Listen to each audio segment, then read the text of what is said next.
इस कविता का जो विषय है, वो जो शब्द है, असल में उस पर कविताएं नहीं लिखी जा सकती। दुनिया की किसी भी कलम में इतनी ताकत नहीं है कि वो मां पे कविताएं लिख सके। मैं तो बहुत छोटा कलमकार हूं, मैं मां पे क्या कविताएं लिखूंगा। मैंने एक कविता सिर्फ ये लिखी है कि जब मां हमारे पास होती है तब शायद उसके होने का एहसास नहीं होता। जब मां नहीं होती तब जिंदगी क्या होती है, बस मैं ये कहना चाहता हूं। तब आप सुने उस कविता को। एक बहुत छोटी सी कहानी उस कविता के शुरू में कहता हूं। एक जंगल में एक संगीतकार मृदंग बजाता था। मृदंग ढोलक की तरह एक वाद्य को कहते हैं। और जब मृदंग बजाता तो एक बकरी का बच्चा वहां रोज आके खड़ा हो जाता। एक दिन सर ये कैमरे जो भी है बंद कर दें प्लीज, फॉर गॉड सेक। बकरी का बच्चा वहां खड़ा हो जाता आके, तो मृदंग जो बजाता था संगीतकार, उसने उस मेमने से एक दिन पूछ लिया कि यार तुझे क्या मेरा सुर, मेरी ताल, मेरी लय बहुत अच्छी लगती है जो तू रोज यहां चला आता है। वो बोला मैं नहीं जानता कि आप क्या बजाते हैं, न मुझे सुर की समझ, न ताल की समझ, न लय की समझ। मैं तो बस इतना जानता हूं कि इस ढोलक पे, इस मृदंग पे जो चमड़ा मढ़ा है वो मेरे मां के बदन से आया है। क्या बात है, बहुत अच्छे, वाह। जब उस पे थाप पड़ती है मैं आके खड़ा हो जाता हूं। बहुत अच्छे, वाह। मेरी कविता मां के न रहने पे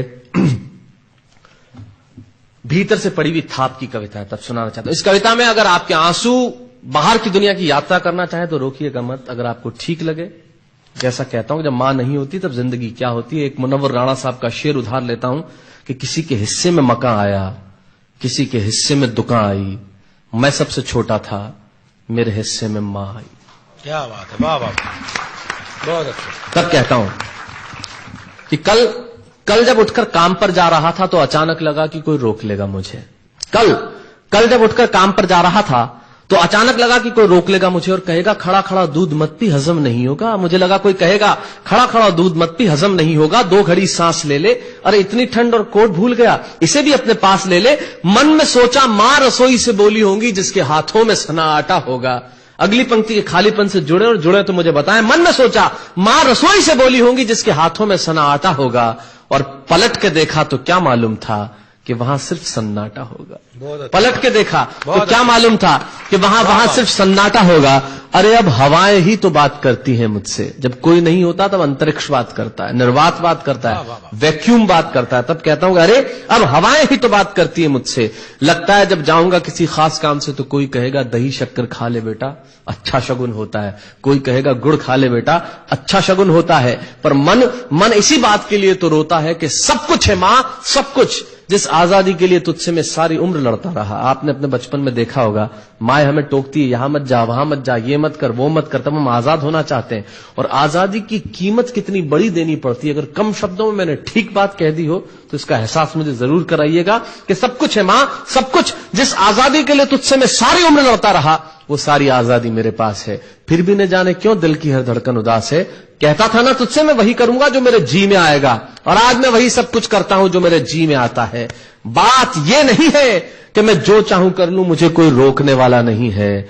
बात है तो इतनी सी कि सुबह देर से उठूं ना तो कोई टोकने वाला नहीं है। बहुत अच्छे, वाह वाह, बहुत अच्छे, वाह वाह वाह वाह। बात है तो इतनी सी कि सुबह देर से उठूं ना तो कोई टोकने वाला नहीं है।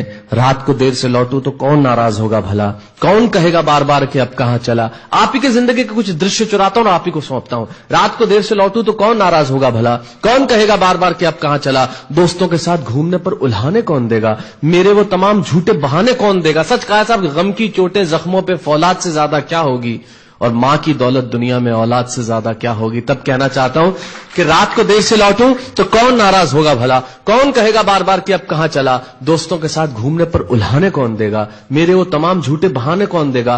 कौन कहेगा कि इस उम्र में क्यों परेशान करता है। हाय राम, ये लड़का क्यों नहीं सुधरता है। पैसे कहां खर्च हो जाते हैं तेरे, क्यों नहीं बताता है। सारा दिन मुझे सताता है, रात को देर से आता है, खाना गर्म करने को जागती रहूं, खिलाने को तेरे पीछे भागती रहूं, बहाती रहूं आंसू तेरे लिए, कभी कुछ सोचा है मेरे लिए। खैर मेरा तो क्या होना है और क्या हुआ है, इस बुढ़िया का तो क्या होना है और क्या हुआ है। तू खुश रह लेना यही दुआ है, और आज तमाम खुशियां ही खुशियां। जीवन में जो सर्वश्रेष्ठ एक पंक्ति जो ईश्वर ने मुझे सौंपी वो मैं आपको सौंपता हूं। कहीं कोई कविता नहीं है, एक बहुत सामान्य सी बात जो बहुत सामान्य ढंग से मैं कह रहा हूं, लेकिन गेट सेट गो जो मैंने किताब लिखी, शायद हिंदुस्तान की पिछले 3 सालों में सबसे ज्यादा बिकने वाली किताब वो रही। 14 भाषाओं में उसका अनुवाद हुआ। वाह में मैं रोज टीवी पे बोलता हूं, मेरे लाखों लफ्ज कुर्बान करता हूं सिर्फ उस एक पंक्ति पे जो ईश्वर ने मुझे सौंपी, और कहीं कोई कविता नहीं है।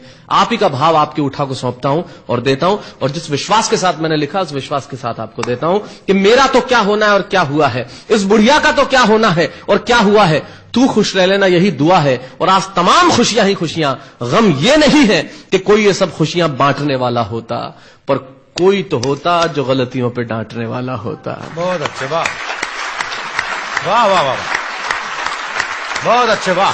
गम ये नहीं है कि कोई ये सब खुशियां बांटने वाला होता, पर कोई तो होता जो गलतियों पे डांटने वाला होता। और अंतिम पंक्तियां देता हूं कि तू होती ना तो हाथ फेरती, कभी सर पर या हल्के से बाम लगाती, आवाजें दे देकर सुबह उठाती, दिवाली पे टीका लगाकर रुपए देती और कहती बड़ों के पांव छूना, आशीर्वाद मिलेगा, कपड़े मत फाड़ना, अगला कपड़ा अगली दिवाली को सिलेगा। बहन को सताता तो तू चांटे मारती, बीमार पड़ता तो रो रो के नजरें उतारती, परीक्षा से आते ही खाना खिलाती, पिता की डांट का डर दिखाती, फिर पिता की डांट से तू ही बचाती, इसे नौकरी मिल जाए, ये तरक्की करे, दुआओं में हाथ उठाती, और तरक्की के लिए वतन छोड़ देगा, ये सुन के दरवाजे के पीछे चुपके चुपके आंसू बहाती।